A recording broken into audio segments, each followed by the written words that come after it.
Radio Fréquence Méditerranée. Il est 19h.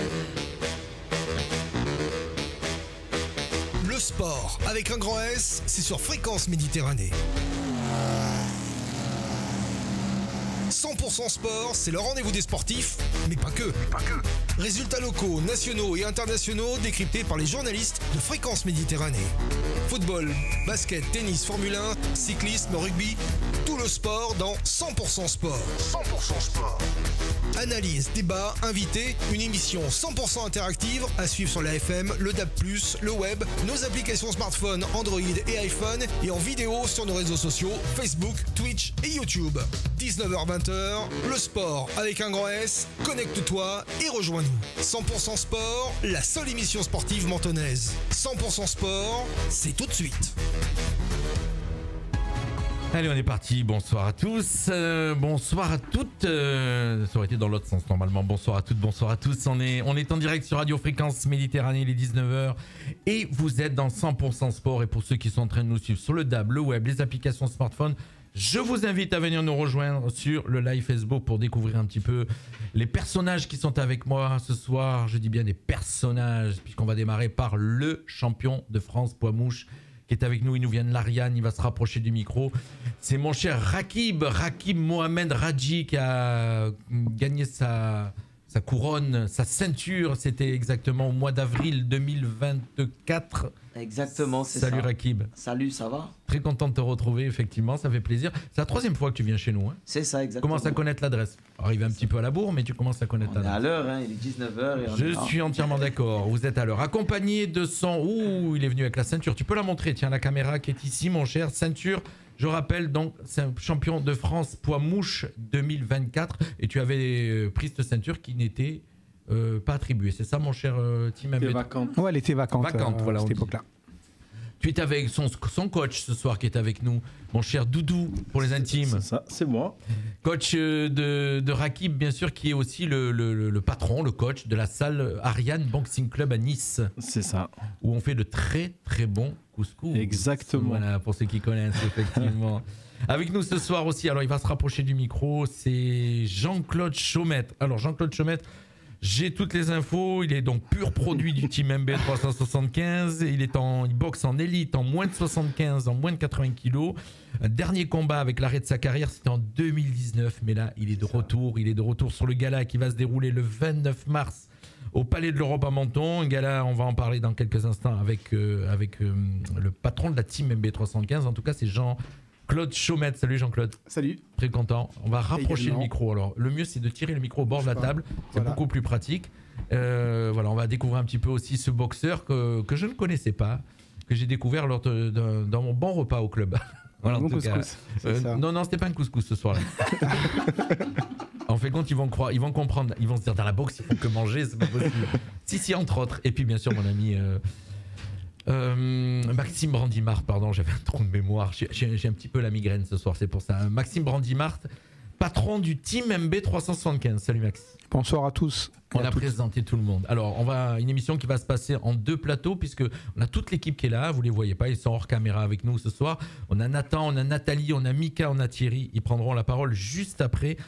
Ils sont venus ce soir déjà pour faire un petit retour sur l'entraînement. Mon cher Max, j'aimerais avant de parler du gala qui va arriver, puisqu'on a 2 places à faire gagner ce soir pour ce gala du 29 mars. On montre les places, on va faire les partages pour que les gens viennent nous rejoindre.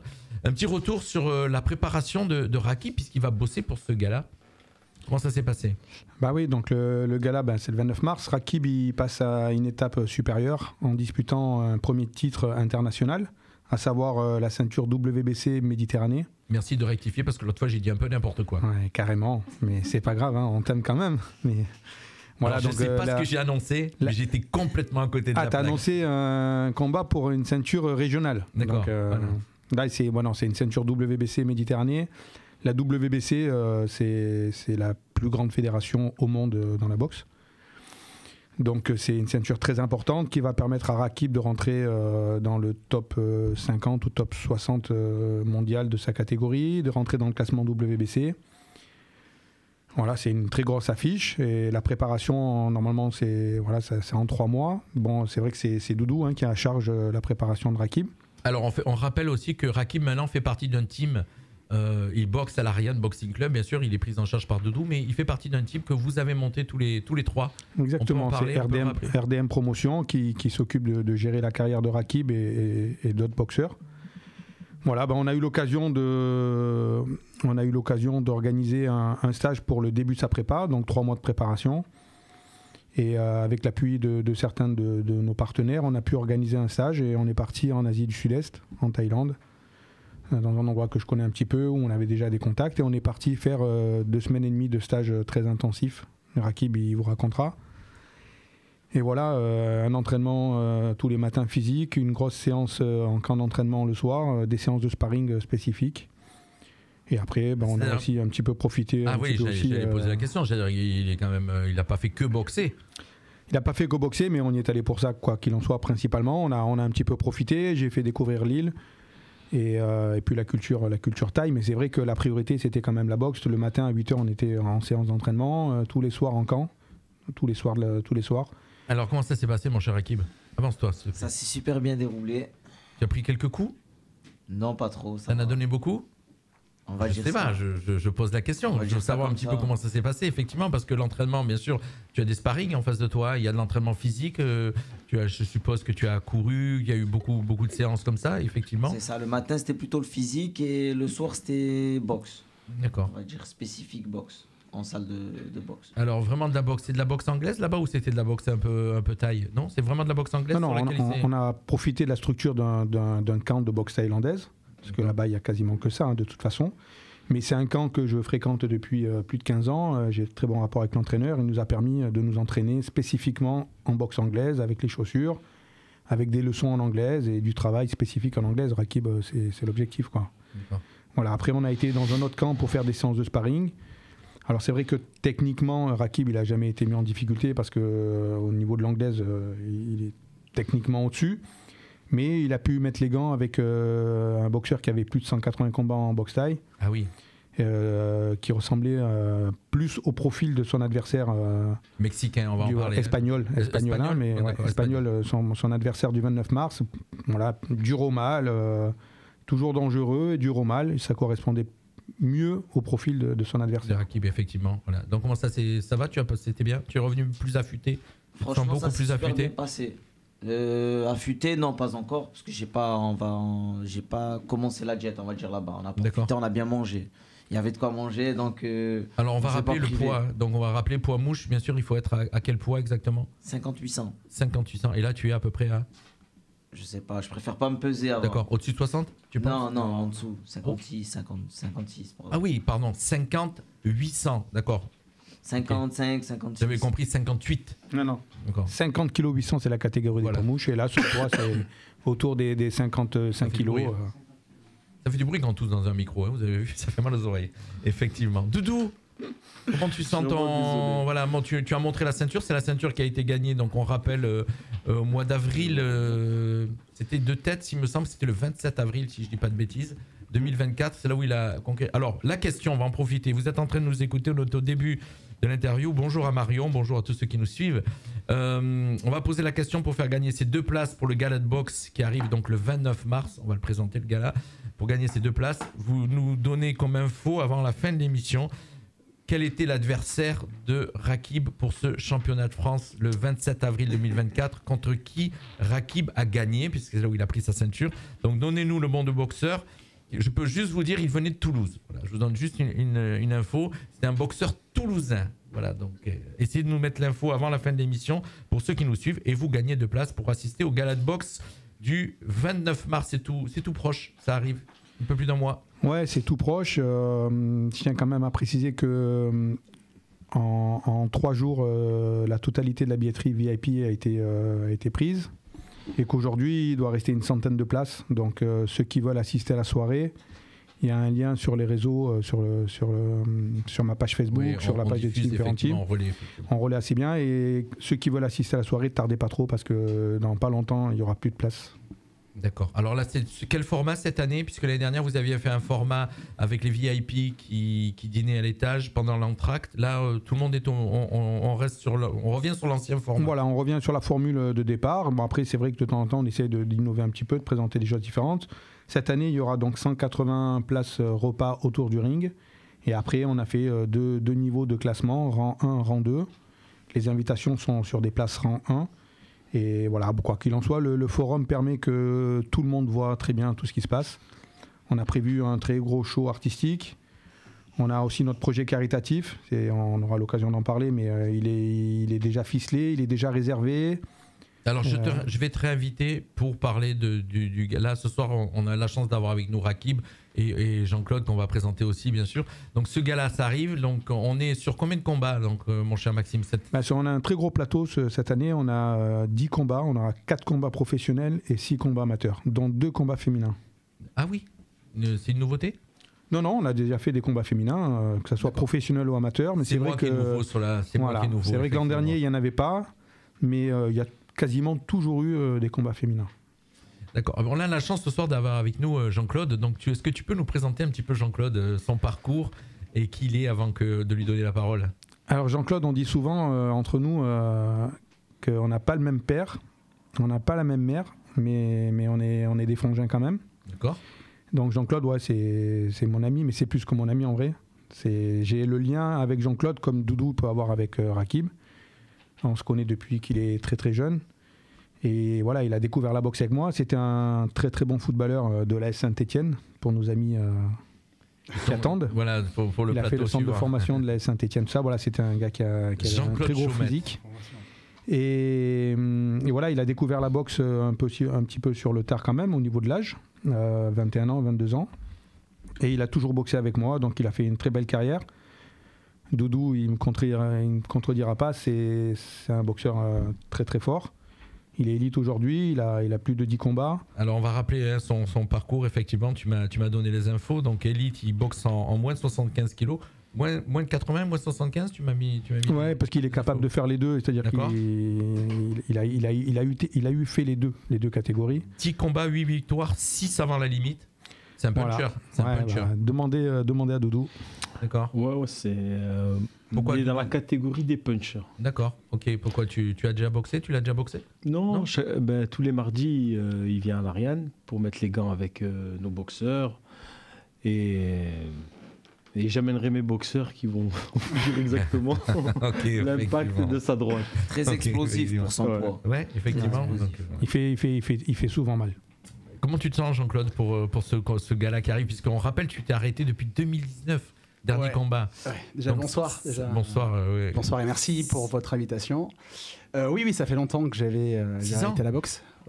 7 ans, je dirais. Le dernier gala. 2019, on m'a marqué comme info le dernier combat. 2019. Ouais, 2019, donc ça fait un petit peu de temps. Et donc j'ai eu envie, si vous voulez, si tu veux, moi, dire oui, simple, me tutoyer, c'est plus de me retester. Parce que malheureusement, quand tu atteins un âge avancé, tu ne peux plus boxer. Envie de se retester, moi j'adore cette phrase. Mais il y a des risques quand même. Le risque, c'est de ne pas essayer. D'accord, ok. C'est le seul risque. Vous avez des questions, les amis? Parce qu'on a toute une armée derrière de mon équipe qui est derrière. Est-ce que vous avez une petite question à profiter que je vous ai avec moi ce soir? Non, pas une question, mais juste une analyse. Alors viens, approche-toi du micro, mon cher. Viens te mettre à côté. Voilà, il y a un micro qui est ouvert. Non, il y a un micro qui est ouvert là-bas au bout. On tape pas à la caméra, mais le micro est ouvert.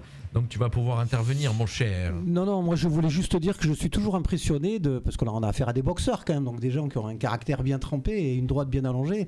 Et je suis toujours très surpris, je l'avais déjà été avec Rakib quand il était venu l'année dernière, de la déférence et de l'humilité avec laquelle il parle d'un sport quand même assez explosif. Je suis assez admiratif de ça, donc les gars, bravo. Mais là, merci. Là, c'est parce qu'ils n'ont pas encore combattu. Donc en dehors du ring, ils sont toujours gentils. Voilà, après on va voir.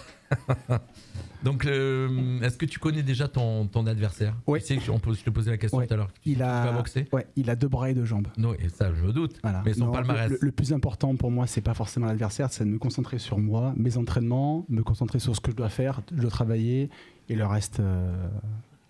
Ça va le faire. Voilà. Tu es presque prêt. Moi, aujourd'hui, je travaille sur. Si tu veux, moi, j'ai repris la boxe il y a peu de temps. Je Pour faire simple, je reviens très très loin. C'est-à-dire qu'il y a un an, à peu près un an et demi, pratiquement un an, je faisais 93 kilos. Ouais, mais t'es grand. Oui, mais je pesais, j'étais lourd. Ouais, mais il était pas beau. Hein, c'est vrai. J'étais pas beau. Ouais. Okay. Et voilà, la question s'était posée de savoir qu'est-ce que je faisais. Est-ce que je restais comme ça ou je me retestais, comme on disait. Et après, j'ai eu la chance d'avoir un Maxime à mes côtés qui m'a foutu un coup de pied au cul et qui m'a dit, écoute, il y a deux solutions. Soit aujourd'hui, tu restes comme ça. C'est ton physique qui t'a donné envie de retourner un petit peu à la boxe? Non, c'est la barrière de l'âge. D'accord. Que si demain... On peut donner ton âge? Oui, bien sûr, je n'ai pas complexe. Hein, j'ai 39 ans. D'accord. Donc le problème, c'est qu'à 40 ans, malheureusement, tu ne peux plus avoir de licence élite. D'accord. Donc du coup, la question, c'est de savoir qu'est-ce que tu fais cette année. Est-ce que tu te retestes une dernière fois ou sinon, si c'est pas cette année, c'est fini. C'est fini, terminé. Effectivement. Voilà. Donc il a fallu travailler énormément sur beaucoup d'items, la partie technique, la partie physique et également la partie mentale. D'accord. Donc c'est pour ça que je fais confiance à mes entraîneurs. Lundi, c'est Doudou et Max qui t'entraînent principalement. Pour moi, j'en ai deux, même si il y a un cœur qui est chez Max, mais Doudou c'est la même chose. Tous les mardis, je me rends à l'Ariane et c'est vrai que j'ai un lien qui s'est créé depuis avec Doudou, à l'improximité. D'accord. En réalité, aujourd'hui, le team MB375 et l'Ariane Boxing Club. Bon, tu nous as un petit peu côtoyé aussi à l'extérieur. Oui, moi, chaque fois que je suis venu, il y avait. Alors, la question que j'allais poser, parce que moi, chaque fois que je suis venu, il y avait un couscous. Donc, c'est. On a fait le repas de Noël à Menton et il y avait l'Ariane Boxing Club avec nous. D'accord, oui, c'est la famille. Donc voilà, on est en. Voilà. D'ailleurs, il pourrait y avoir qu'une seule identité en vrai, même s'il y a deux clubs, deux structures et deux philosophies différentes de l'entraînement, de tout ça, parce que chacun. Mais moi, j'emmène mes boxeurs à Nice. On va chercher ce que Doudou est le mieux à même de nous aider. De la même manière que certains élèves de Doudou viennent prendre aussi des conseils chez nous parce qu'on va amener des choses différentes et en fait, on est très complémentaires. On forme une seule équipe et une famille. Et voilà. Famille. Car en parlant de famille, on dit bonjour à Salma qui nous regarde. C'est la famille qui est avec nous ce soir. Allez, je rappelle le jeu là. Donc, si vous voulez gagner 2 places pour assister au gala de boxe qui aura lieu le samedi 29 mars au Palais de l'Europe de Menton, 10 combats, 4 combats professionnels, 6 combats amateurs, dont 2 combats féminins. Ça va être génial ça. J'ai hâte de voir ça moi. Et donc notre Rakib qui va combattre pour une ceinture WBC Méditerranée. Moi je voudrais savoir comment tu l'as analysé un petit peu, le boxeur que tu vas boxer, l'Espagnol. Je crois qu'il était mexicain. Il a un nom mexicain un petit peu, hein, effectivement. On va rappeler son nom au boxeur? Oui, il s'appelle Juan Inostroza. Voilà. C'est un boxeur qui a un très gros palmarès. Est-ce que tu connais son palmarès? Oui, je connais son palmarès. Nous, on l'a analysé, on a analysé son palmarès. C'est un boxeur qui n'a jamais perdu avant la limite. Donc, c'est quand même un signe très important dans le monde de la boxe. C'est un boxeur qui a la moitié de ses victoires avant la limite. Et ça veut aussi dire certaines choses. Il a fait déjà plus de 8 combats en plus de 10 rounds. Ça veut dire beaucoup d'expérience. Il a été champion d'Europe EBU Silver, donc l'équivalent de l'ancienne Union européenne. Il a disputé un championnat d'Europe pro qu'il a perdu au point. Donc c'est un boxeur qui a énormément d'expérience, qui est peut-être pas aussi fort que Rakib ou que l'adversaire de Rakib lors du championnat de France. Ça c'est une bonne préparation mentale ce que tu es en train de faire. Mais qui va être très très dur physiquement et avec beaucoup d'expérience, beaucoup de métier sur le ring. Okay. Une nouvelle étape à franchir pour Rakib, quoi. Alors, je ne vais pas lui poser la question parce que je sais la réponse qu'il va me donner, s'il s'inquiète ou pas du tout. Je connais Rakib maintenant, je sais ce qu'il va me répondre. Mais ouais, toujours confiant. Moi, il m'épate parce que n'importe qui boxe, il y va toujours en souriant. C'est ça, hein. Si on n'est pas confiant, on ne monte pas sur le ring. Ouais, t'es prêt? Ouais, c'est ça. D'accord. Là, c'est un sacré champion qui est en face quand même, hein, de ce que tu viens de me dire. C'est vrai. J'ai hâte d'y être, moi. J'ai hâte de voir ça. Pareil aussi. Pour savoir au moment du verdict, quand on va me donner l'affiche, puisque j'aurai l'honneur cette année. Non, il n'y aura pas besoin de l'affiche. Ouais, je pense que nous, cette année, on s'est fixé des défis quand même. Vous avez vu les amis. Donc j'ai lancé le truc exprès pour voir s'il allait me dire s'il allait au bout. On a déjà le défi. Non, on va pas y aller. Ça y est, on a assez gratté. On a assez pris d'expérience. On n'a plus besoin de faire des rounds. Je rappelle que le dernier combat que tu as fait, c'était à l'Ariane, là, dernièrement. Je me rappelle, c'était le gala de l'Ariane, effectivement. C'est ça. Et que tu avais gagné ton combat au 2e round, au jet de l'éponge au 2e round. C'est ça, voilà, effectivement. J'étais même un peu surpris parce que je parlais, je discutais, j'ai même pas vu qu'il avait jeté l'éponge, l'autre combattant, je regardais pas. Effectivement, tellement ça a été vite, j'étais assez surpris. Est-ce qu'il y a des infos? Alors je répète parce qu'il y a de plus en plus de monde qui nous regarde. Si vous voulez gagner ces 2 places pour assister au Gala de boxe qui aura lieu le 29 mars, quel était l'adversaire de... J'allais dire le nom, donner la réponse. L'adversaire de Rakib Mohamed Radji lors de son combat pour la ceinture poids-mouche, championnat de France. Donc, champion de France poids-mouche, c'était le 27 avril 2024. Allez regarder un petit peu sur les réseaux, vous tapez, et puis vous allez voir, vous avez le nom de son adversaire que tu as gagné, bien sûr. Facilement, ouais, ils vont trouver facilement. Ah, tu n'as pas gagné facilement, ils vont trouver facilement. C'est ça. Parce que l'adversaire en face, vous avez été en 10 rounds quand même, vous avez été au bout, il était quand même assez costaud. Hein. Très coriace. Un Toulousain, effectivement, qui n'a rien lâché. Max, est-ce que tu as des messages à passer encore? On a la chance d'avoir tout le monde ce soir. Doudou, comment tu sens ton poulain? Impeccable, là en ce moment, il est dans une bonne vibe, on va dire. Ouais. Et il manque juste un peu... Enfin, la ponctualité. Non, lui, son problème, son défaut, c'est la diète. Voilà, c'est à ce niveau-là qu'il y a un petit peu de soucis, mais sinon, après, pour le reste, tout va bien. Bon, le couscous. Et en plus, vous le faites bien, hein. Effectivement, je l'ai goûté. Effectivement. Après, on peut parler des autres boxeurs. Alors, vas-y, présente. On décale un petit peu, les amis, vous êtes là, mais vous allez prendre la main quand même, juste pour présenter un petit peu le plateau. Vas-y. D'accord. Donc, naturellement, il y a le main event, le combat principal de la soirée professionnelle, ça sera donc Rakib. Mais on a quand même 4 combats professionnels. On a un combat franco-français entre Clément Lubrano, qui a été challenger à la ceinture nationale. Donc, c'est déjà un niveau très important. Qui sera opposé à Rojdi Benarbia. Les Mentonnais et Rojdi l'ont déjà vu boxer quand on a organisé au Pian, et je pense que ceux qui seront présents se rappelleront de ce combat, ça avait été un très très gros combat. Après on a Osni Joubij, qui est le neveu de Doudou. Qui a boxé à l'Ariane d'ailleurs, qui va être présent et qui va boxer un boxeur qui vient du team Benama. Le team Benama dans le monde de la boxe c'est un team très reconnu, c'est une grande famille de boxeurs qui fournissent de très bons boxeurs. Donc ça va être un combat très intéressant. En plus que son neveu qui revient qui revient aussi à la compétition, il a fait un arrêt pour un moment, il était affûté la dernière fois que je l'ai vu à l'arrière. Ouais, c'est un très très bon boxeur. Ouais. Il était impressionnant. Voilà, et puis la nouvelle aussi qu'on a partagée déjà sur les réseaux, c'est que le team MB 375 vient d'avoir dans ses rangs un boxeur professionnel, donc qui vient de nous rejoindre, Jordan Tomazoni, et naturellement, vu qu'il fait partie du club, il sera aussi à l'affiche le 29 mars. Une sacrée belle affiche. Hein. Donc voilà, c'est 4 combats professionnels. Jordan, c'est un boxeur qui a 7 combats professionnels, donc 5 victoires, 1 nul et 1 défaite, qui vient de rejoindre le team. On est en train de travailler, de le préparer. Il participe aussi aux séances de sparring à Nice. Il connaît très bien Doudou aussi, parce qu'il y a été en tant qu'amateur. Et voilà, ça fait un très beau plateau professionnel. Chez les amateurs, il y a aussi un jeune junior qui est chez Doudou, Yanis, qui est un très boxeur, très prometteur, parce qu'il est junior, mais il participe aux séances de sparring avec Rakib. Donc vous allez pouvoir le voir aussi sur le ring. On a Jean-Claude, donc Jean-Claude qui sera en élite en fin de soirée.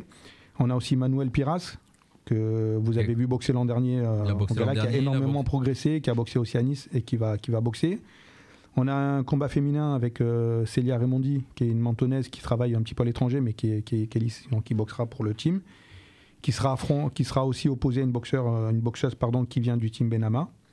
Et on aura un duel niçois entre deux espoirs de la boxe niçoise en féminine, du Boxing Club niçois, qui sera opposé à une autre boxeuse de Nice. Et ça va faire aussi une très belle affiche. Une très très belle affiche qui arrive là, donc je rappelle, le samedi 29 mars au Palais de l'Europe. On a eu la réponse de Salma, elle nous a donné la réponse. Sur les réseaux en tout cas, elle a donné la bonne réponse, mais elle y était donc ça va, se rappelle effectivement. Mais bon, on va laisser quand même les autres. En tout cas, si on les gagne pas ce soir, on les fera gagner. Elles sont là, ces 2 places, on va les faire gagner demain soir ou dans la semaine.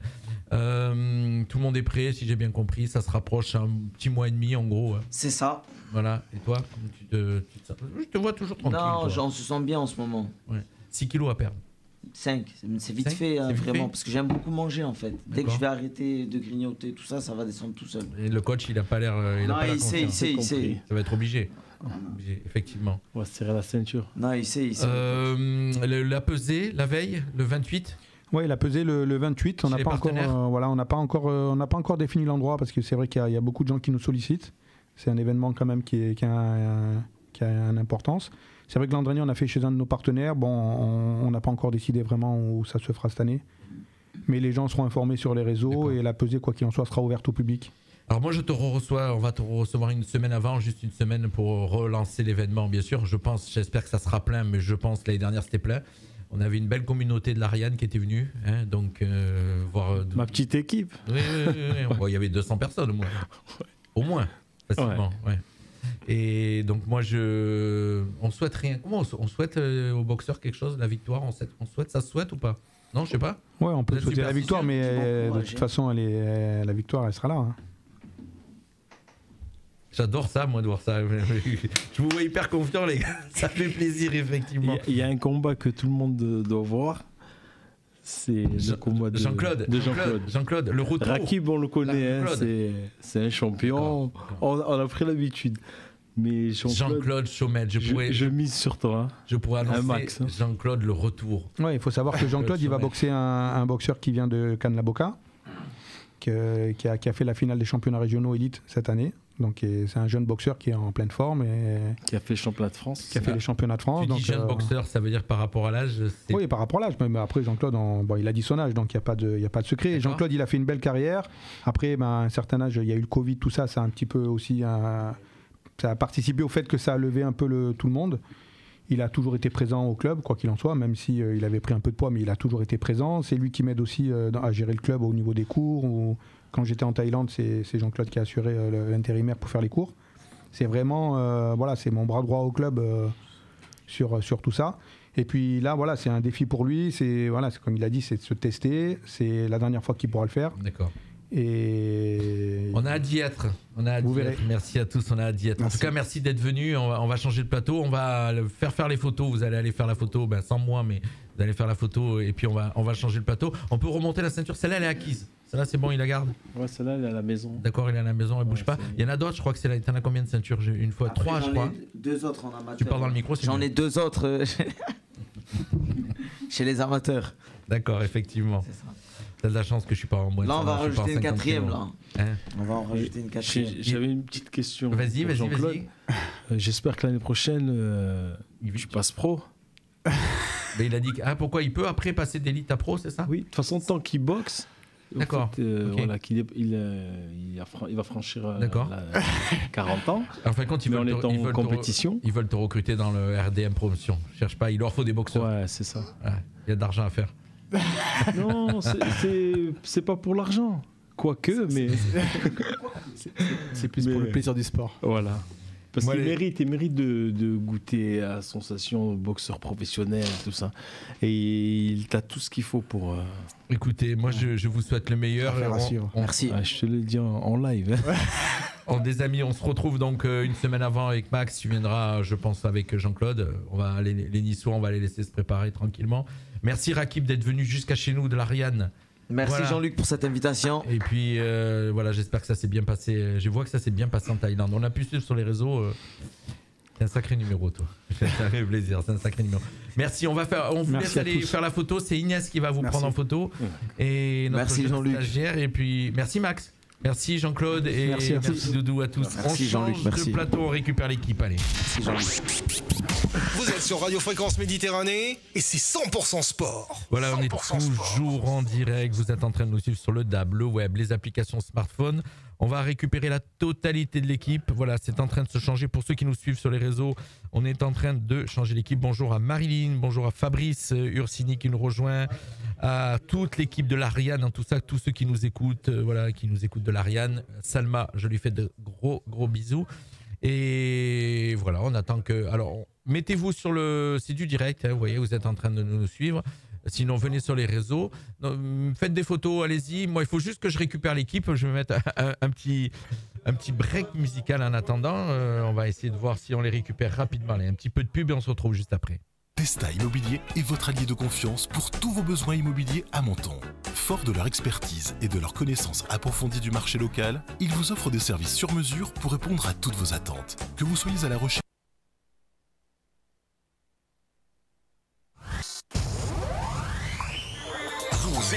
Vous écoutez Fréquence Méditerranée. Fréquence Méditerranée.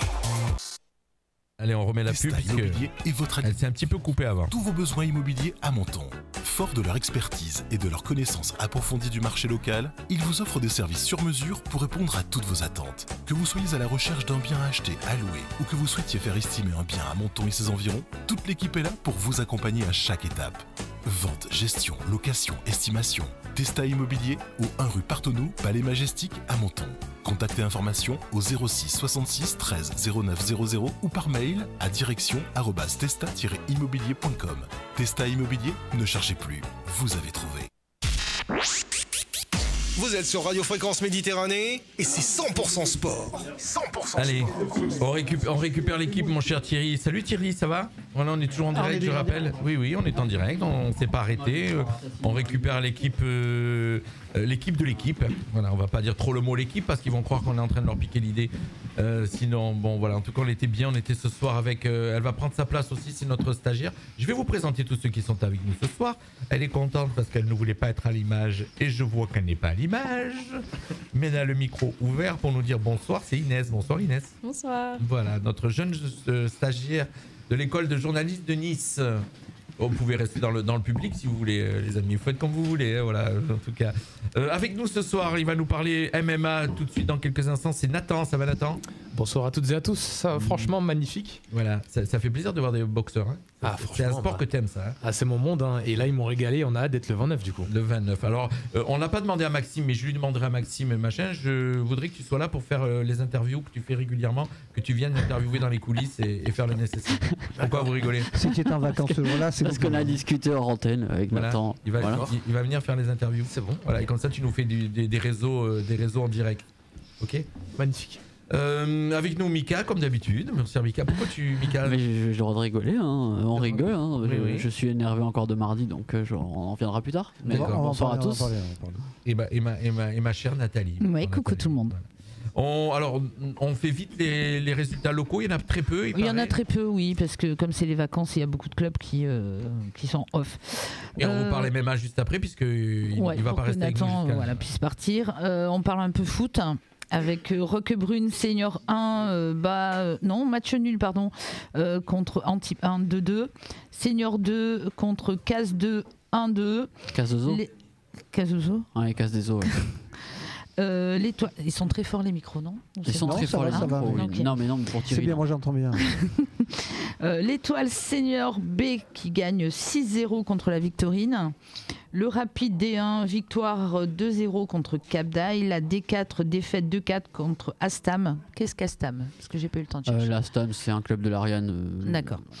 Ok, maintenant on va parler... Ne les provoque pas, s'il te plaît. Mais non, pas du tout. Monaco, c'est des amis. Désolé. Monaco Benfica 0-1, mais je pense que Mika va en parler un petit peu de tout à l'heure. Avec plaisir. Ils ont été volés. Monaco Nantes 7-1. Tout à fait. Voilà pour le local. Nice Bodo Glimt. Comment? Nice Bodo Glimt, j'ai dit aussi. C'est quoi ça? J'ai pas C'était le match de. C'est le déclin de Ligue Europa. En Europe. Ligue Europa. Il a abandonné. Effectivement. Bon, les amis, est-ce qu'on va parler golf ce soir aussi? Oui. On a du golf aussi dans quelques instants. Ok, la petite touche. On a du golf ce soir, on a du tennis, on a du ski, on a du rugby, on a du basket et on a du football. On est là pour un petit moment encore, les amis. Les résultats locaux, c'est fait. Petit jingle.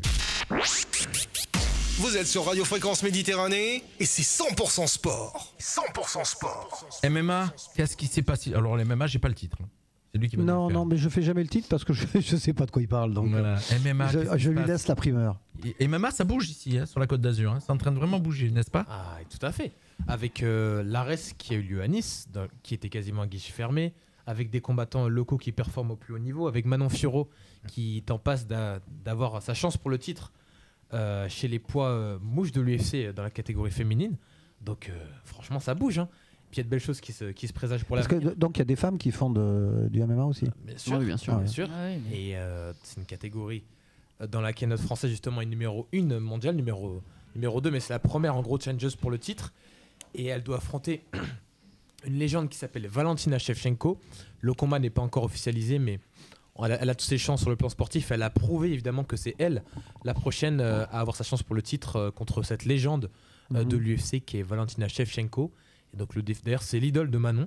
Et donc c'est une date qui n'est pas encore annoncée, mais on sait que dans tous les cas notre niçoise aura sa chance pour le titre, je pense en 2025, pour justement cette ceinture de l'UFC. Ouais, elle va combattre contre son idole. Ouais. C'est ça. Mais pas tout de suite. C'est pas compliqué du coup. Là sur le plateau, c'est pas le cas de rencontre. Non, c'est pas encore officialisé. D'accord. Mais ça va avoir lieu. Enfin, sur le plan sportif, c'est la suite logique en réalité. Donc c'est qu'une question de mois. Est-ce que du coup, c'est pas compliqué de se retrouver sur le ring face à son idole? Ah bah je pense que c'est déstabilisant. Mais après, elle avait déjà justement battu une ancienne combattante qui l'inspire, qui s'appelle Rose Namajunas. C'est pareil, une légende de l'UFC qu'elle avait battue à Paris lors de l'UFC Paris 2. Et justement, je pense qu'elle a le bagage technique et mental pour, malgré le fait que bah voilà, c'est des gens que tu t'admires depuis tes débuts, te dire ok, là, elle a eu ce qu'elle avait. Quand tu rentres dans la cage, c'est pour moi aujourd'hui. Il faut faire plus d'amis. Il faut faire abstraction de tout ça. Non, mais j'ai pas ami, c'est idole quand même. Donc c'est là même le cas avec Kimavov, il a battu Adesanya, qui pareil l'a inspiré. C'est d'ailleurs la plus grande victoire de l'histoire du MMA français, je pense.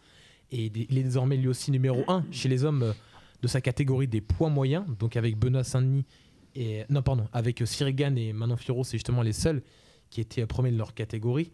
Et donc exploit XXL pour notre Français qui a donc battu Adesanya il y a 2 semaines et qui est désormais l'un des challengers logiques pour la ceinture de l'UFC des poids moyens, donc des moins de 84 kilos. Donc, voilà.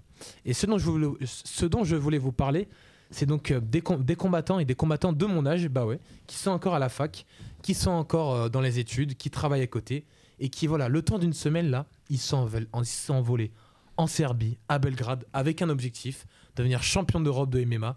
Donc c'est un défi qui paraît fou. Vu que pour cela, champion d'Europe étudiant. Non, champion d'Europe amateur de MMA. D'accord. Et pour cela, ils vont devoir gagner un combat par jour quasiment, ou tous les 2 jours. Donc rendez-vous compte le bagage technique qu'il faut, mais aussi mental, et la préparation qu'il faut avoir, et la récupération. Et puis surtout avoir... Si on prend un mauvais coup... Ouais, et puis avoir de l'arnica, parce qu'ils vont revenir avec des bleus.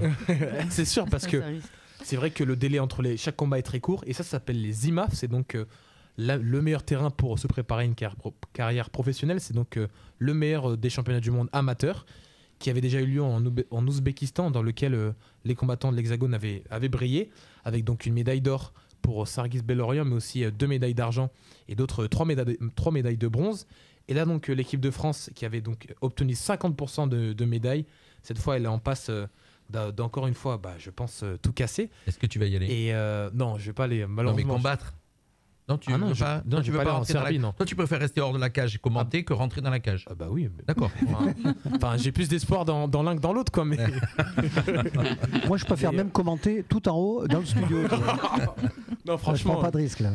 Mais enfin, c'est juste, j'en fais pour avoir les connaissances. C'est important de savoir ce que c'est aussi de prendre des coups. Bien sûr. Et donc là, le temps d'une semaine, ils s'envolent en Serbie avec cet objectif de devenir champion du monde, champion d'Europe de MMA amateur. Et je vous parle donc de 4 Niçois qui vont figurer parmi cette équipe de France. C'est Théo Muris, Thomas Muris, Orges Bajrami et Kalim Mastouri, qui sont donc des pensionnaires de la salle du Boxing Squad, qui est donc actuellement à Nice, donc l'une des meilleures salles européennes. Et donc ces 4 Niçois, on est tout cœur avec eux, vu que dans cette équipe de France, c'est leur première sélection. Ils vont tâcher de ramener une belle médaille. Ouais. Mais j'ai l'impression que dans la région, on a les meilleurs boxeurs de MMA.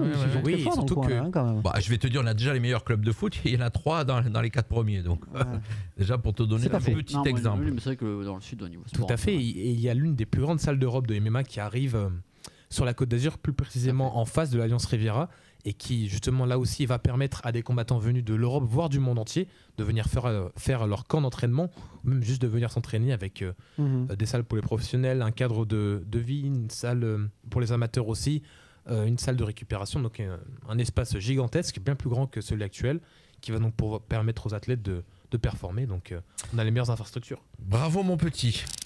100% sport sur Fréquence Méditerranée.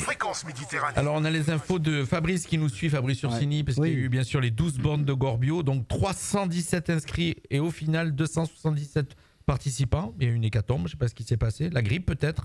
Il va nous donner les infos. Donc chez les victoires de Thibaut au 100 de Sifour en 40 minutes 42 secondes. On rappelle que les 12 bandes de Gorbio c'est un trail, donc c'est pas une course.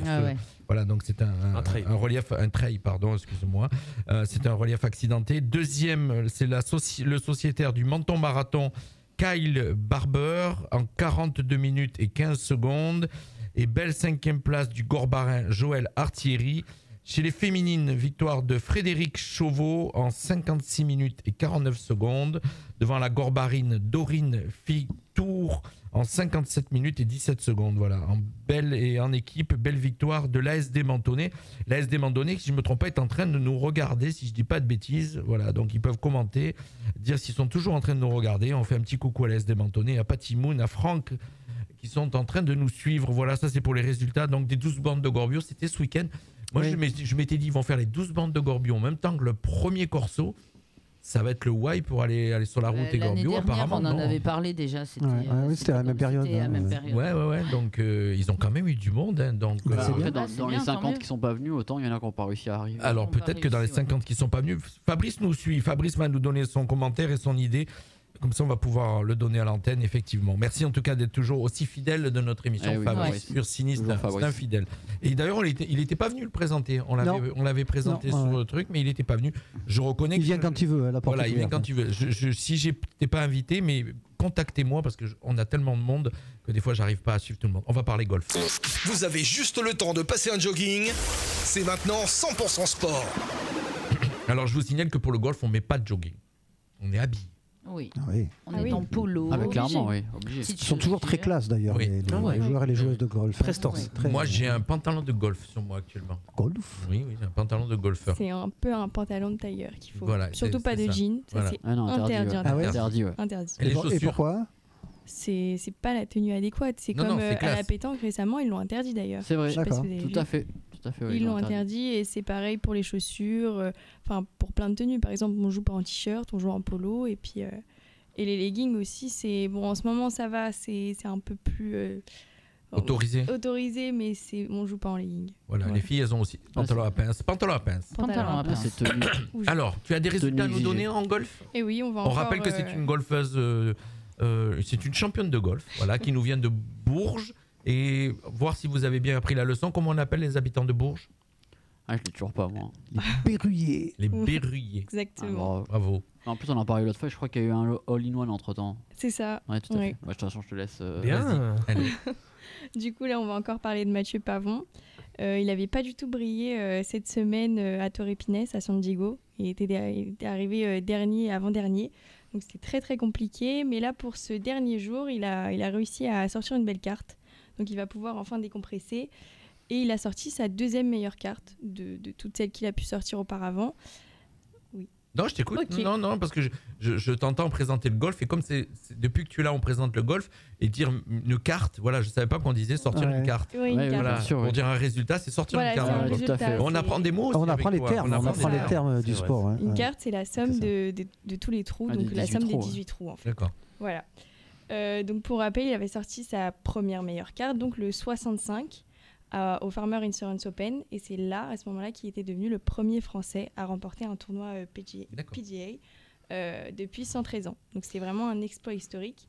Et là, pour le coup, il a sorti une carte à 68. Donc il a fait 3 birdies à l'aller et 2 au retour. Et il a malheureusement fait un bogey au 7. Alors, birdie, c'est en dessous le par, c'est ça ? C'est un en dessous du par, c'est ça. Du carte à combien ? 60 ? Comment t'as dit la carte ? Je dis 72, ça parce que... Pourquoi 68 pour un par à combien ? 72. Ok. Voilà, on a Sauvan qui nous regarde et Sauvan, c'est un golfeur professionnel. Donc, on fait attention à ce qu'on dit. Faut pas dire de bêtises. Elle est bien avec nous. Elle est pas à l'image, mais elle est bien là. Et pour constituer, c'est quoi le niveau de compétition du PGA alors ? C'est les professionnels. Ok, mais c'est l'équivalent de la Ligue 1, du coup, c'est les meilleurs nationaux ? Voire Ligue des Champions. Voire Ligue des Champions. Ah oui, c'est le plus haut niveau. Ok, Ligue des Champions alors, ok. Oui, complètement. Alors. Et donc il a clôturé avec une carte à 68, et c'est une belle fin pour le golfeur qui n'avait pas du tout brillé pendant cette semaine, et maintenant il va pouvoir aller se reposer chez lui, mais ce sera un repos de courte durée parce qu'on le retrouvera au Conisland Classic du 27 février au 2 mars. C'est à quel endroit ça, le Conisland Classic, là, je sais pas, j'ai pas tout. C'est aux États-Unis, il me semble encore. Tout se joue aux États-Unis. D'abord, les plus grandes compétitions de golf sont aux États-Unis, je suppose. C'est ça. Ou ça, ou alors Dubaï, ou des trucs comme ça. Dubaï, certainement aussi. Voilà. Est-ce que l'Arabie Saoudite a tenté sa chance pour, justement, avec leur soft power, attirer une compétition de golf ? Ça, je saurais pas du tout dire, mais il me semble que oui. Parce qu'ils sont tous aux États-Unis, quoi. Il y en a beaucoup à Dubaï en ce moment. Je sais que surtout chez ça les commence amateurs. Déjà alors. Ouais, chez les amateurs, il y en a pas mal. Ok. Du coup, il y a Céline Voutier aussi qui nous a sorti un beau top 10 pour ce début de saison, Donc c'est une 7e place qui s'annonce très très bien pour le reste de la saison. Et elle est arrivée à ex-aequo avec Nelly Korda, qui est donc l'américaine. Et elle nous a sorti une carte à -7, donc 64, et la dernière à 67, donc -4. Et ça lui a permis de s'imposer parmi les meilleures joueuses. Donc elle a terminé dans le top 6, mais elle était 6 à arriver dans le top 6. Voilà. D'accord. Et toi, tu vas te classer dans combien, ma chère Inès ? Tu penses tu vas continuer la compète, non ? Voilà. Tu as fait un petit break là en ce moment pour les études. Très gros break. Un très gros break. Depuis l'année dernière, oui, j'ai pas joué. Ouais. Ça va être dur le retour ? Dur, je sais pas, mais...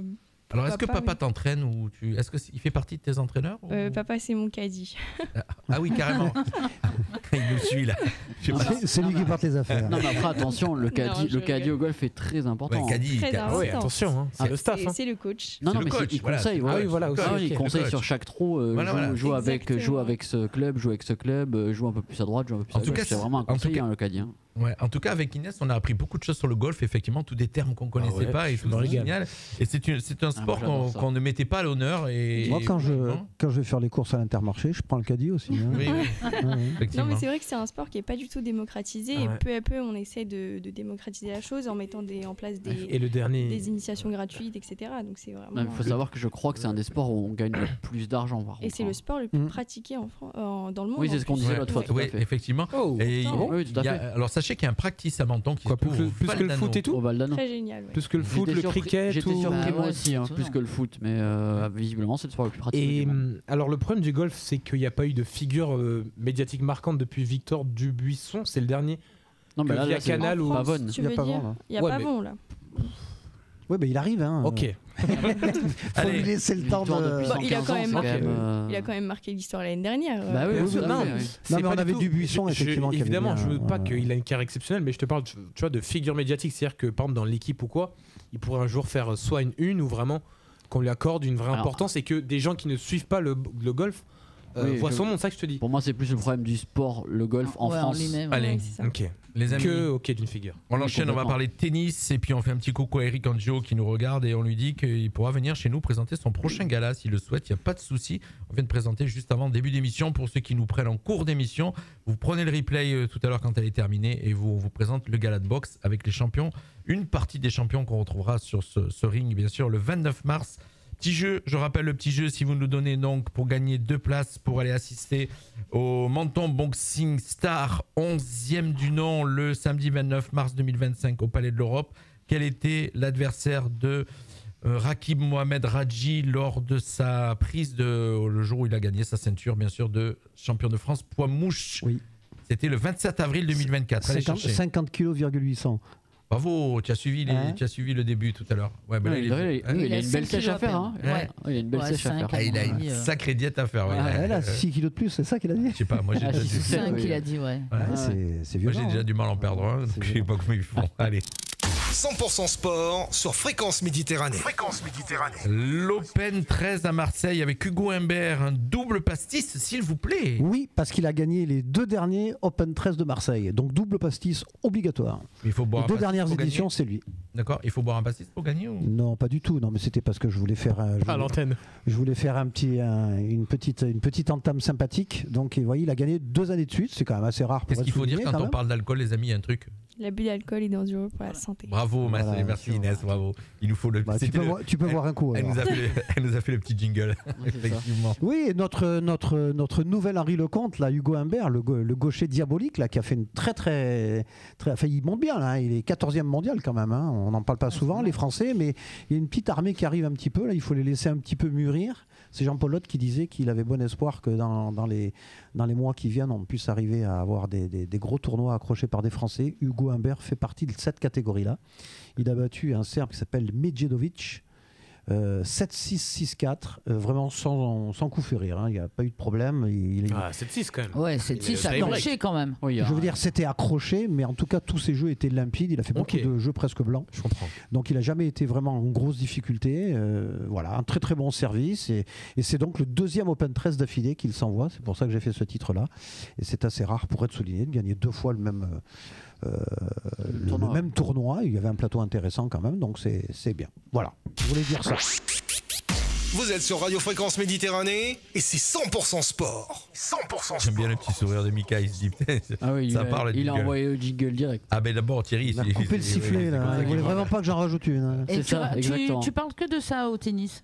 Très étonné. Oui, parce que j'aurais pu éventuellement parler aussi de la suspension dont a hérité notre ami Sinner, l'Italien. Ah, enfin tout le monde, oui, il a pris une petite suspension de 3 mois, c'est ça, non donc il loupera Monaco. Voilà.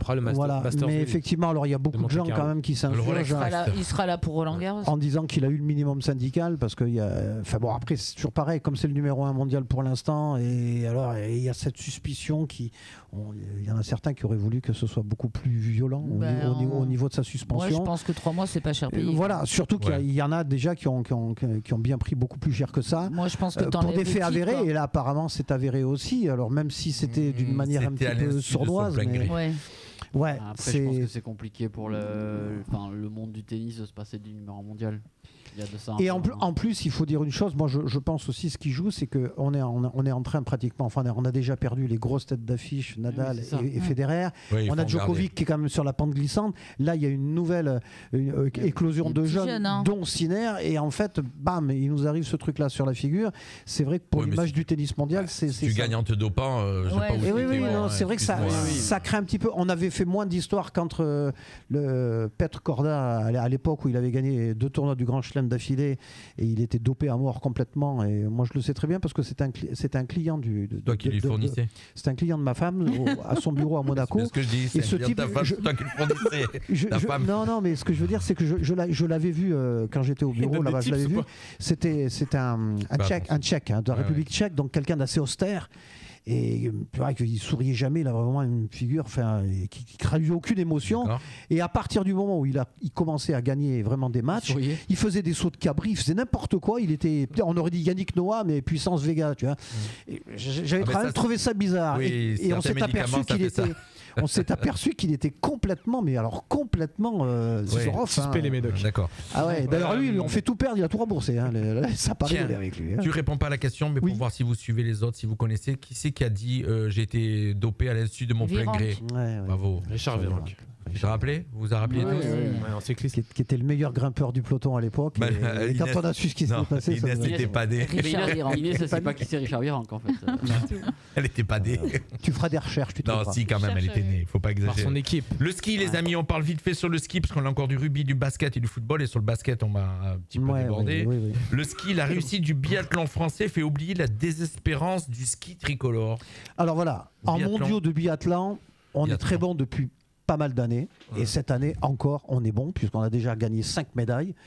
Alors je vais les citer parce que j'ai pas de papier, donc je pense que j'ai pas oublié. Donc on a eu le relais mix avec Émilien Jacquelin, Éric Perrault pour les hommes, et les filles avec comment elle s'appelle, Julia Simon et Lou Gimono.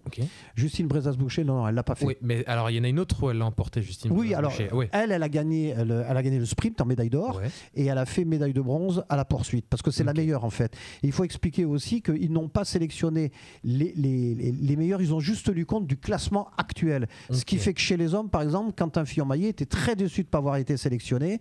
Il a tellement été déçu qu'il a été se prendre sa petite médaille tout seul. Parce qu'il est classé combien justement ? Il doit être 8 ou 9e, et les 2 autres Français étaient devant. Donc ils ont préféré jouer le calendrier en disant il y a Perrault qui est devant et il y a donc Émilien Jacquelin qui est devant. Mais finalement, ils ont tenu leur rang puisque à 4, ils ont gagné la médaille d'or. Et il faut savoir que la Française Julia Simon est tombée. Elle s'accrochait avec une Norvégienne.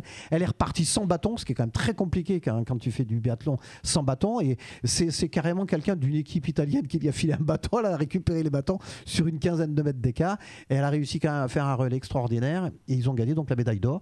Il y a eu ensuite la médaille d'or avec Brezas-Boucher en sprint toute seule, en individuel. Et puis après, on a eu donc en poursuite, c'était hier soir, Éric Perrault, donc qui était déjà dans le relais mix, qui a gagné aussi la médaille de bronze. On voit qu'il est à la retraite. Et on a eu donc Quentin Fillon-Maillet en sprint qui a eu la médaille de bronze aussi. Enfin voilà, donc on a 5 médailles. Par contre, alors en ski tricolore, on aurait pu avoir une médaille en slalom spécial avec Clément Noël qui est très fort cette année. Il était meilleur temps de la première manche. Il était tellement meilleur temps qu'il a enfourché à 3 et de la fin. Donc, Inès, tu as vu un peu l'encyclopédie Il y a eu des médailles en snowboard. C'est impressionnant. Oui, en snowboard, mais j'ai pas tout regardé parce qu'il faut que je fasse une sélection. Je vous signale quand même. Les filles 2 et 3. Je vous signale quand même qu'il est à la retraite et qu'il est planté devant la télé. Donc, non, c'est pas vrai. J'aimerais bien voir la facture d'électricité. En tout cas, non, heureusement. Thierry, voilà, donc qui nous suit, qui nous prépare aussi. Je rappelle qu'il me prépare le conducteur de toutes ces. C'est ça qui prend le plus de temps, d'essayer de trouver le mot juste pour donner un titre. Alors, écoute, celui-là, on va en parler, mais j'ai pas tout compris, donc je vais le dire comme tu l'as écrit. 100% sport sur Fréquence Méditerranée. La France après l'Angleterre et avant l'Italie. Rugby, oui, alors j'ai pas trop forcé en rugby parce que je me suis dit de toute façon on a notre ami Jean JB qui va s'y coller, mais comme du coup il est pas là, alors, donc on peut lui souhaiter le bonjour d'ailleurs, ainsi qu'à Pascal qui malheureusement on ne voit plus en ce moment, mais je l'ai vu moi, je l'ai vu on lui souhaite de revenir vendredi soir à Saint-Valentin au restaurant avec sa chérie. On était dans le même restaurant. C'est vrai. Oui. Et donc en rugby, effectivement, on va rencontrer l'Italie, je crois que c'est le week-end prochain, me semble-t-il, avec une équipe. Il faut faire attention parce que l'Italie, c'est une équipe quand même à prendre avec du sérieux parce que ça marche très fort. Ils ont Capuzzo qui est en pleine bourre en plus. Oui, bon, et puis nous, on n'aura pas Ntamak qui est blessé, donc on va reconduire Jalibert. On a une belle équipe. Par contre, revenons quand même sur ce match contre l'Angleterre, le fameux crunch, où c'est juste absolument inadmissible qu'on n'ait pas réussi, on a perdu d'1 point, qu'on n'ait pas réussi à gagner ce match. On n'a fait que des en avant, on a lâché toutes les bases, une catastrophe. Rien qu'en première mi-temps, il marquait au moins 5 ou 6 essais, on était à 3 mètres de la ligne, paf, en avant. Alors c'est vrai qu'il tombait un crachin digne, n'est-ce pas, de l'Angleterre, donc c'est valable pour les deux équipes, même si les Anglais ont plus l'habitude que nous, mais ça nous a coûté une victoire qui nous tendait les mains, parce que les Anglais ont fait leur match, rien à dire là-dessus, mais je crois qu'on s'est battu nous-mêmes. En fait. Et puis en plus on se prend un essai dans la dernière minute. Donc. Oui, on s'est battu nous-mêmes parce qu'on n'a pas défendu comme il fallait, et puis surtout voilà, on a eu des attaques terribles, un jeu à la main. Alors vraiment, dès qu'on joue à la main, on est irrésistible. On a retrouvé le flinch fair qu'on avait perdu depuis de nombreuses années, mais que d'en avant. Attends, on s'est sabordé. Tu me le refais ou pas? Le French flair. Le French flair. Oh, magnifique. Le flair français. Je vous rassure, il nous a quand même du Ben O'Keefe. Dans les prochains titres, il y a du Ben O'Keefe. Vous inquiétez pas. Celle-là, je l'ai travaillé. Non, mais je l'ai travaillé. On dit merci à Nathan qui nous quitte, voilà, qui va rejoindre. Voilà, on te retrouve dans 15 jours, mon cher Nathan. Voilà, effectivement, pour cette rubrique MMA, puisqu'on parle de MMA que quand il y a Nathan, je vous le rassure aussi. C'est notre spécialiste. Et puis après, à la fin du mois, on n'aura plus de golf, les amis. On n'aura plus de golf. Faudra trouver. Il faudra lui demander de venir en tant que chroniqueuse de golf. Voilà, en tout cas. Voilà. De Bourges. Non, elle est à Menton, elle habite Menton. Ah bah alors ça effectivement. Va. Donc la France, effectivement, elle joue l'Italie. Voilà, ce week-end, c'est là, ça arrive là, c'est ouais, je crois que c'est là. Si je me trompe pas, moi je le sens bien là. Celui-là ou la semaine prochaine. Franchement, je ne voudrais pas l'affirmer, mais bon, match. En plus, on va jouer en Italie, donc c'est un match important à gagner, puisqu'après on ira en Irlande. En Irlande, ça va être costaud. Donc du coup, la défaite contre l'Angleterre nous interdit de faire le Grand Chelem. Ça nous interdit pas éventuellement de gagner le tournoi. C'est dimanche, effectivement. Dimanche à 16h, on ne pourra pas le regarder, Jean-Luc. C'est ça. Non, moi je serai sur le Corso. On travaille. Oui, effectivement. Je serai sur le Corso. Allez, on enchaîne. Voilà. On parle basket. 100% sport sur Fréquence Méditerranée. Je vous ai dit qu'il allait nous le mettre dans le basket comme pour le rugby. Au niveau de l'arbitrage, Ben, on kiffe pas trop. Alors, il faut pas dire Ben, il faut dire Ben. On kiffe pas trop. Oui. Voilà, mais en fait c'était pour faire un jeu de mots avec Ben O'Keefe, dont bien entendu pour ceux qui ne sont pas encore au courant, c'était ridiculisé par un arbitrage lamentable, n'est-ce pas, lors du quart de finale contre l'Afrique du Sud. Ah mais je crois qu'on le tout le monde l'a bien compris. Mais s'il y en a qui débarquent, on peut leur dire. S'il y a une émission où on n'a pas parlé de Ben O'Keefe, je crois qu'elle n'existe pas. Et bien mesdames, messieurs, tout ça pour vous dire que hier dans la finale de la Leaders Cup, alors bien entendu, je suis pas en train de faire, n'est-ce pas, mon chafouin, parce que je pense que Monaco a tellement usé de suffisance qu'ils ont eu le retour de bâton qu'ils se devaient d'avoir. On va en reparler après. Mais là, hier, il n'y avait pas un Ben O'Keefe, il y en avait 2. Parce que c'est pas possible. J'ai jamais vu de ma vie un arbitrage pareil dans un match de basket. On rappelle qu'il y a 3 arbitres. Il y a 3 arbitres, mais alors il y en avait 2, ils étaient en dessous de tout. Écoutez, pour vous dire, dans le premier quart-temps, vous savez que ça se passe en 4 quart-temps de 10 minutes, bien entendu. Dans le premier quart-temps, on a eu à peine au bout de 4 ou 5 minutes, c'est-à-dire la moitié du quart-temps, il y avait déjà 2 joueurs monégasques qui avaient 3 fautes. C'était du jamais vu. Les Manceaux. Enfin, alors attends. Oui. Est-ce que c'était justifié? Jamais de la vie. D'accord. Est-ce que tu dis ça parce que tu es vraiment supporter de Monaco, donc tu vois. Je suis supporter Monaco. Quand on est supporter, on voit différemment un match. C'est vrai, on a les yeux de Chimène pour son équipe. Je suis d'accord. Mais quand même, je veux dire, c'est incroyable que tu aies une équipe qui se retrouve avec 8 ou 9 fautes quand l'autre en a à peine une. Monaco réussissait des 3 points. On sifflait faute offensive pour Monaco. Donc, le 3 points était annulé. C'est arrivé 3 fois quand même. Je m'entends presque plus. Non, c'est parce que mais non, parce qu'en fait, petit à petit, je baisse ton micro parce que tu parles tellement fort. Je suis excité. Qu'on est dans le rouge. Donc c'est pour ça que je baisse ton micro. Je suis remonté comme une pendule et chaud comme une baraque à frites. Non, ceci pour vous dire que effectivement, Monaco ne doit sa défaite certainement qu'à un excès de suffisance, et ça commence à bien faire. Spanoulis a été dithyrambique. Il a dit là, il va falloir que je prenne des décisions parce que c'est juste pas possible. Je me demande même s'il va pas mettre une équipe de réservistes. Parce que là, mais là, il faut arrêter. Hein. Il faut quand même que Monaco comprenne. Moi, je l'ai dit, déjà, ça fait 2 ans que je le dis, que le premier adversaire de Monaco, c'est Monaco. On a une très très belle équipe. Déjà, Jordan Lloyd, qui a été engagé comme shooter dans cette équipe, je pense qu'il a dû marquer 8 ou 9 points sur 3 matchs. C'est juste inadmissible. C'est pas possible. À côté de ça, on a un Trevor Higgins qui est donc le meneur du Mans. C'est quand même le mec qui a gagné le concours de 3 points au All-Star Game. C'est un monstre. Il a fait 3 matchs exceptionnels.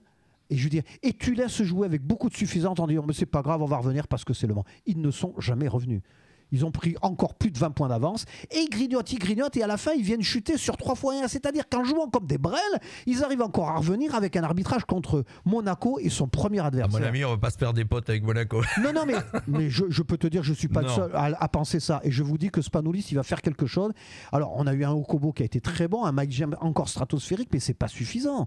Je veux dire, il n'y avait rien au rebond, il prenait tout. Je veux dire, c'est juste incroyable. Et forcément, même contre une équipe comme Le Mans, qui est une bonne équipe, si tu veux, de Betclic, mais qui n'est pas la meilleure équipe du monde non plus, et ben, si tu joues pas avec un petit peu de la grinta, surtout quand tu arrives en finale, et ben, qu'est-ce qui se passe? Tu passes à la trappe. C'est ce qui s'est passé quand on a joué le Partizan, parce que comme on avait battu Madrid, on s'est dit, on va peut-être jouer le Partizan en Euroleague, et puis le Partizan, ils nous l'ont mis, mais bien, vous voyez ce que je veux dire? Et c'est toujours comme ça avec Monaco. On va rappeler donc en Euroleague, Monaco est combien?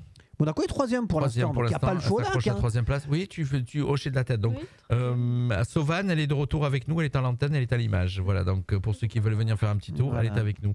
Elle a récupéré la place. Ce que je voulais juste dire, c'est que c'est toujours pareil. Alors là, on arrive dans le Money Time au niveau de l'Euroleague avec des matchs qui sont importants. Il en reste 7 ou 8, je crois, quelque chose comme ça. On a 3 déplacements là. On va aller jouer à... On rappelle que c'est les 8 premiers qui vont jouer les playoffs. On va jouer à Milan. Et les 4 premiers qui ont l'avantage du parquet. Ça serait bien qu'on puisse garder l'avantage du parquet. Je dis l'avantage du parquet, parce que tu fais les 2 premiers matchs chez toi, tu fais 2 à l'extérieur, à moins que tu fasses un 3-0. Et le 5e si tu es à égalité. Et ce qu'on a vu hier est proprement scandaleux parce que c'était quand même une finale. Alors, bon, vous allez me dire, la Leader Cup, c'était l'équivalent de la Coupe de la Ligue au football. Donc, c'est pas non plus la plus belle Coupe du monde. Mais si tu arrives en finale, et Spanoulis qui vient d'arriver, il avait envie de ramener ce trophée. On fait un match en plus en demi-finale où on a défoncé l'Asvel, qui quand même est une bonne équipe cette année. Ils reviennent vraiment bien pour finalement se scratcher lamentablement parce qu'ils ont juste pas voulu jouer, quoi. Alors, forcément, je trouve que l'arbitrage a été scandaleux. Mais c'est quand même pas que eux qui ont fait perdre Monaco. Entendons-nous bien. Je suis pas en train de vous dire que s'il n'y avait pas eu cet arbitrage-là. Mais c'est vrai que l'arbitrage, quand même. Bon, j'ai fait le petit jeu de mots sur Ben O'Keefe parce que je vous l'ai dit, à chaque fois, je pourrais mettre une piqûre de rappel sur Ben O'Keefe. Ça va me suivre jusqu'à la fin de ma carrière. Tu vois pas qu'un jour il arrive à Menton et qu'il. Ah, mais je l'attends de pied ferme. Je l'attends de pied ferme. Je veux qu'il vienne dans ce studio, Ben O'Keefe, présenter ses excuses au monde entier et à la France entière. Je crois qu'il n'y a pas un arbitre dans le monde qui a plus mangé que lui. En ce moment, il est en train de se boucher les heures. En tout cas, allez, basket, on a compris. Monaco, donc on était sur Monaco qui perd et donc bien sûr effectivement c'en est trop. 100% sport sur Fréquence Méditerranée. Allez, on termine avec le football, bien sûr. Tu suis le football un petit peu ou pas? Un petit peu. Une fille qui suit le football. Je t'ai dit, tu vas être journaliste sportif, il faut suivre tous les sports, il faut faire ce qu'il fait lui. À part que lui, c'est un dinosaure, donc c'est normal qu'il ait autant de culture sportive. Je m'y connais un petit peu en dinosaure. Mais qu'il ait autant de culture sportive, voilà. Mais en tout cas, il faut, c'est vrai, effectivement, suivre le maximum de sport. On parle football, il serait temps, et effectivement, moi qui ai vu le match, il serait temps pour les Stéphanois de se mettre au vert. Ils ont de la chance d'en avoir pris que 5. Parce que moi qui ai suivi le match, ils en auraient eu 5 de plus. c'était pas volé. Et très honnêtement, Et le gardien a sorti un match. s'il remontait de seconde division, mais très honnêtement, ça fait de la peine de voir une équipe quand même qui a été le fleuron du football français. Il y a certes un petit peu de temps maintenant, mais ils font de la peine. C'est une catastrophe. L'entraîneur Eric Orneland ne sait plus quoi faire pour arriver à dynamiser ses troupes. Ils ont eu un mercato qui... Encore que le gardien stéphanois, il en a sorti. Il a fait son boulot. Sans lui, il y a le double but largement. Bon, après, on va aller voir ce qui s'est passé à Monaco, mais Monaco, ça a été aussi... Non, mais je pense que Saint-Étienne n'a pas le niveau Ligue 1. Oui, je pense que c'est clairement, malheureusement... Mais ça fait de la peine parce que c'est un petit peu comme on parlait de Bordeaux dernièrement. Quand tu vois des clubs qui sont... C'est quand même des clubs emblématiques. Alors bien entendu, que ceux qui supportent Brest ou Rennes ou d'autres équipes ne nous en veuillent pas. Parce que c'est une équipe qui a quand même eu un passé terrible au niveau et un palmarès formidable. Et là, ça fait de la peine. Et franchement, les joueurs étaient dépités. Ils avaient les mains sur les hanches. Tu le voyais. Ils savaient plus quoi. Il y a un moment donné. Un stade mythique. Oui, en plus, au stade Vélodrome, c'était un match. C'était un match très plaisant. Bon, si on peut dire deux mots de Marseille. Ça joue quand même. Hein. Bon, c'est vrai que la victoire, on va la mettre entre guillemets parce qu'actuellement, ils en avaient pris, je crois, 8 contre Nice. Saint-Etienne, ils en avaient pris 5 contre Rennes aussi. Donc, c'est très cohérent. Marseille. Voilà, mais Marseille devient cohérent. Ils ont fait un très bon mercato d'hiver. Ils n'ont plus que le championnat, donc c'est beaucoup plus facile. C'est vrai qu'ils jouent qu'une fois par semaine. Là, en ce moment, ils jouent qu'une fois par semaine. C'est cohérent. Par contre, l'équipe qui est en train de se monter, alors effectivement, on se pose la question tous où ils vont chercher l'argent, mais ils ont vendu. Ils n'ont pas été bêtes puisqu'ils ont vendu. C'est qui Wally, ils l'ont vendu même plus cher que ce qu'ils l'ont acheté. Ils l'ont vendu 26 millions, ils ont racheté Benasser 24 ou 22. Donc, pour l'instant, il est en prêt. Avec option d'achat. Voilà. En tout cas, Marseille est en train de construire une belle équipe. Il va falloir un petit peu voir contre des gros. J'ai hâte du prochain Classico donc, contre Paris pour voir, parce que Paris aujourd'hui est invaincu. Non, mais ils vont être champions, là, je pense. Donc, oui, Paris c'est champion. Mais la question à Marseille, pour moi, c'est surtout est-ce que l'année prochaine, ils vont avoir une stabilité ou changer. Si, à mon avis, s'ils se qualifient pour la Ligue des Champions, ils sont bien partis, mais il y a quand même quelques matchs encore. Donc, Marseille se qualifiera. Il devrait y être, et c'est ça qui va dynamiser, parce que Rabiot, par exemple, tout le monde commence à lorgner sur Rabiot. Même Augsberg, il y en a des tas qui regardent. Effectivement, si on a la Ligue des Champions, je pense que ces gens-là vont rester. Moi, je voulais juste dire un petit mot aussi de Amine Gouiri, qui a été donc récupéré de Rennes et qui venait avant de Nice, en étant passé par Lyon, parce qu'il était formé par Lyon. 3 matchs, 2 buts déjà, je crois. C'est surtout les passes décisives aussi. Ce joueur, il respire le football, c'est impressionnant. Je souhaite simplement qu'au contact de De Zerbi, il puisse vraiment, je ne sais pas ce que tu en penses, Mika, stabilité. Mais là, vraiment, sur les matchs qu'il a fait pour l'instant, c'est un plaisir à voir jouer, parce que tu sens que le mec, il sent le ballon. Enfin, il nous a remis la fameuse balle piquée devant le gardien que tout le monde oublie. Hop, il l'a fait à la Messi. Et ça marche. Alors, les amis, je lui présente mes hommages. Oui. Parce qu'on a avec nous un très grand supporter de l'équipe de Saint-Etienne qui va voir les matchs jusqu'à Geoffroy Guichard. D'accord. C'est Paul Couffet qui est avec nous. Ah oui, bien sûr. C'est un très grand supporter de Saint-Etienne. Mon cher, je te présente toutes mes excuses pour vous avoir pulvérisé, mon cher Paul. Mais il faut dire que ça fait de la peine. Ça fait de la peine parce que c'est une grosse équipe avec un palmarès impressionnant. Et quand on voit des équipes qui sont en difficulté comme ça, on a toujours tendance à penser à la grande époque des Révelli et des Herbin. On a le même cas avec Nantes à Monaco. Nantes qui a toujours été une équipe qui a Nantes aussi, très grande équipe. Un palmarès un peu moindre quand même. Voilà, mais bon, le palmarès, effectivement, mais Nantes qui a joué les premiers rôles pendant les années 90, on va dire. C'est ça, oui. Et là, ils se sont fait trier. Là, ils se sont fait avec un Monaco qui n'est pas exceptionnel en ce moment. Attention. Non, mais après, pour leur défense, Nantes prend un rouge assez tôt dans le match. Oui. À la 10e minute. Oui, donc il faut 80 minutes. C'est compliqué. En plus, Monaco devait se racheter du non-match contre Benfica. On va en parler après. Et voilà, ils sont arrivés au mauvais moment, là, franchement. Alors, championnat de France, voilà, il n'y a pas de secret pour l'instant. On va dire Paris devant avec 10 points d'avance, je crois, si je dis pas de bêtises. Je pense que les poursuivants restent à peu près les mêmes, mais ça sera comme on disait la semaine dernière. Je pense que ça va se jouer entre Marseille, parce que Marseille a 6 points d'avance, mais ils peuvent quand même être. Marseille sera dans les 4. Voilà. Il y a Monaco qui existe encore. Il y a Nice qui pousse. Il y a Lille est très bien aussi. Donc il y a Lyon aussi qui revient pas mal, qu'on ne faut pas oublier. Avec Fonseca maintenant, c'est cohérent. Je pense que ça va jouer là-dedans. Voilà. C'est sûr. Un Cocorico du Sud, 3 équipes du Sud, 3 équipes PACA, on va dire, puis on va compter Monaco dans la PACA. trois équipes du Sud. Oui, bien sûr. Non, mais Monaco, c'est un pays. Oui, mais c'est quand même. Ils jouent un championnat français. Donc, c'est pas qu'un. On est quand même le seul endroit au monde où on fait jouer un pays dans le championnat de France. Non, mais après, c'est vrai qu'en plus, on rapporte pas beaucoup de joueurs en sélection. Donc, non, pas trop, c'est vrai, effectivement. Et puis d'abord, quand vous jouez, ça fait perdre l'équipe. Tu me cherches. Il ne s'arrête plus. Non, parce qu'on va pas s'amuser à nommer le nombre de champions du monde en 98 et 2018 de Monégasque qu'il y a dans les deux équipes. Hein. Est-ce que tu veux l'hymne? J'étais sûr. Non, je veux pas l'hymne. Il allait couper court. La avec prochaine ça. fois, si tu veux, je te les citerai. Hein. D'accord, ok. Bon, allez, non, sinon je te mets celui-là. C'est mieux.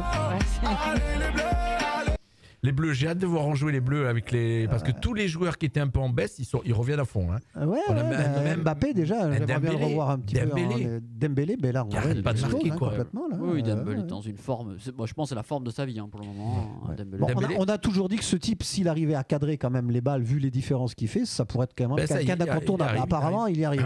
Ils ont réglé la jauge, apparemment, c'est bon. Moi, je pense aussi que le fait qu'il n'y ait plus Mbappé, qu'il étouffe, il est meilleur.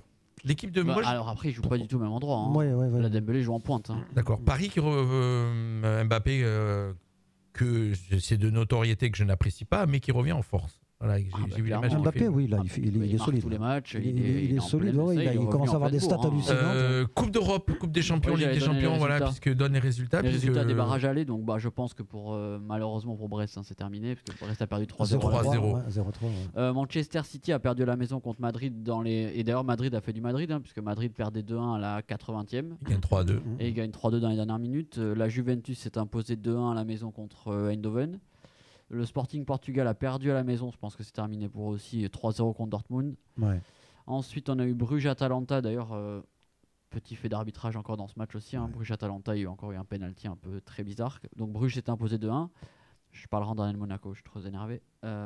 Glasgow a perdu à la maison contre Munich 2-1. Et Milan a quand même perdu à Feyenoord 1-0.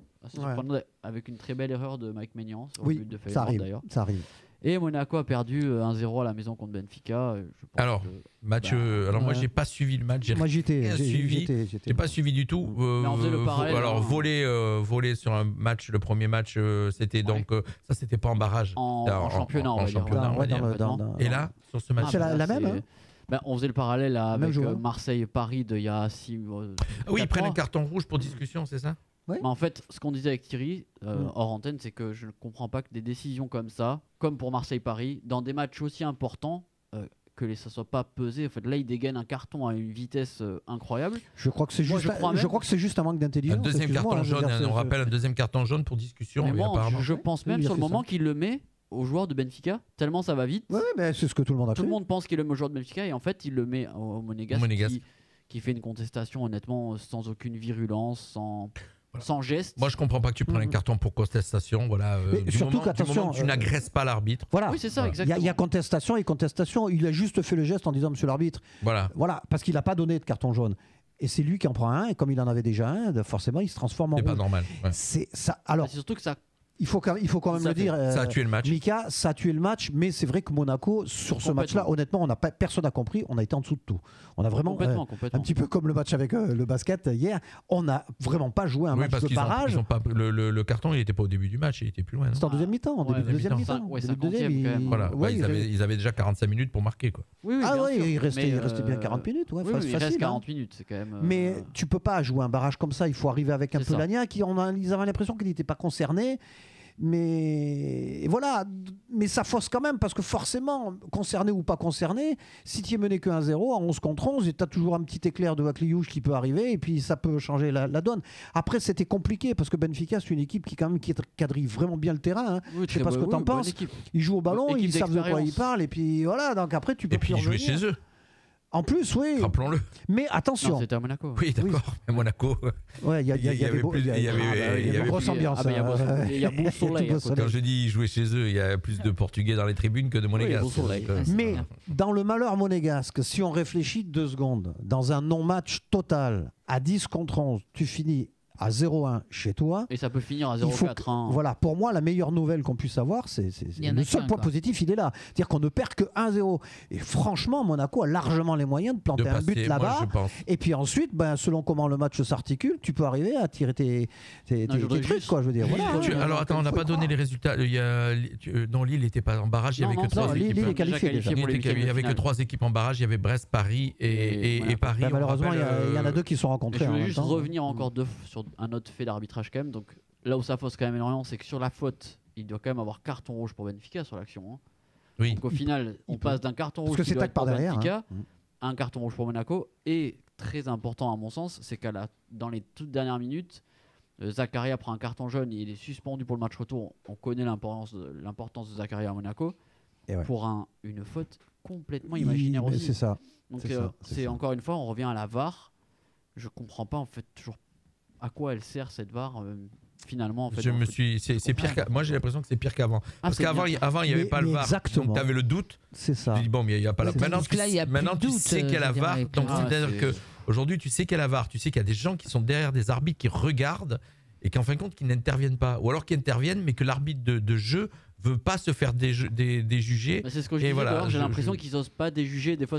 Mais alors justement, alors à quoi ça sert? On en a parlé tout à l'heure dans le match Saint-Étienne. Ça coûte un bras. Dans le match Saint-Étienne-Marseille, il y a Balerdi sur un corner qui met une tête et il y a le gardien Larsonneur qui en reculant en arrière sans voir l'attaquant marseillais vient lui taper dedans mais de manière très légère et il fait un flopping de fou parce qu'il part en arrière comme s'il s'était fait défoncer. L'arbitre accorde le but. Et c'est la VAR qui lui fait retirer. Mais là, franchement, ils ont gagné 5-1, c'est pas le problème. Mais je veux dire, jamais tu peux annuler un but pareil. Tout le monde était outré.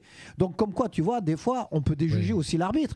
Mais le problème de cette VAR, c'est que c'est une technologie qui, normalement, devrait souffrir aucune contestation. Et c'est pire qu'avant, parce qu'on a l'impression qu'il voit tout l'inverse de ce qu'il devrait voir. C'est quand même assez incroyable.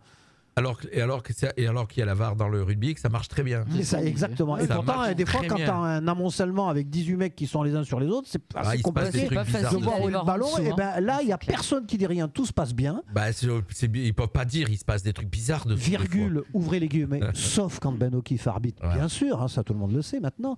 Mais voilà quoi. Et franchement, ça commence à bien faire, quoi, je veux dire. Moi, je ne comprends pas. Et des faits comme ça, pratiquement chaque match, il y en a. Oui, parce que je me rappelle plus le score de Paris, pardon. Ils ont gagné 3-0 à Brest. 3-0 à Brest. Ah oui, Brest, pardon, excuse-moi. Il faudrait que Brest aille gagner 4-0 au Parc des Princes, ça paraît quand même impossible. Non, mais en plus, je reviens quand même aussi sur Bruges-Atalanta aussi. Il y a un penalty qui est scandaleux, encore une fois. On parle quand même de match de barrage de Ligue des Champions. Alors, match retour, c'est, rappelez-moi la date. Mardi et mercredi. Demain et après-demain, match retour. Donc on verra si on a. Monaco, c'est demain, je crois. 3 équipes. Demain soir.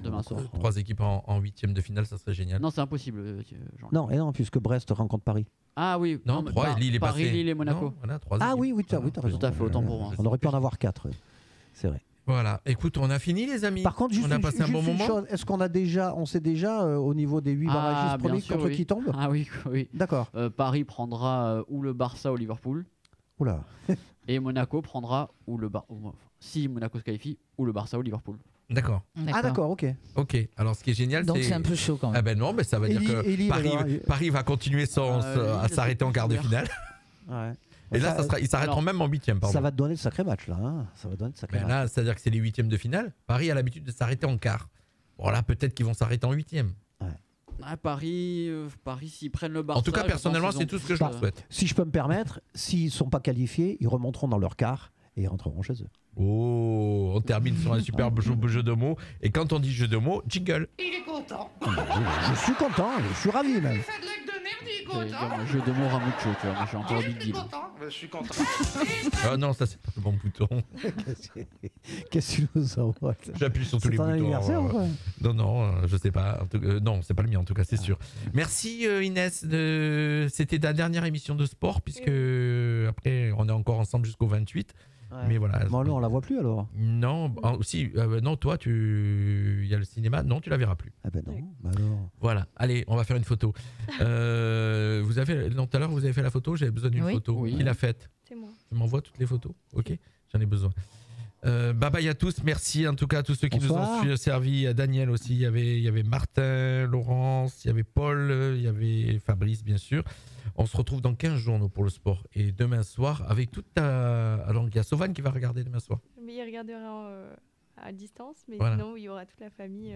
Il y aura la famille qui sera avec nous ici dans le studio. C'est sa maman et ses 2 sœurs. Je pensais que demain soir, tout le monde allait regarder la SM. On la regardera ensemble. Allez, bye bye à tous, merci. Bye bye.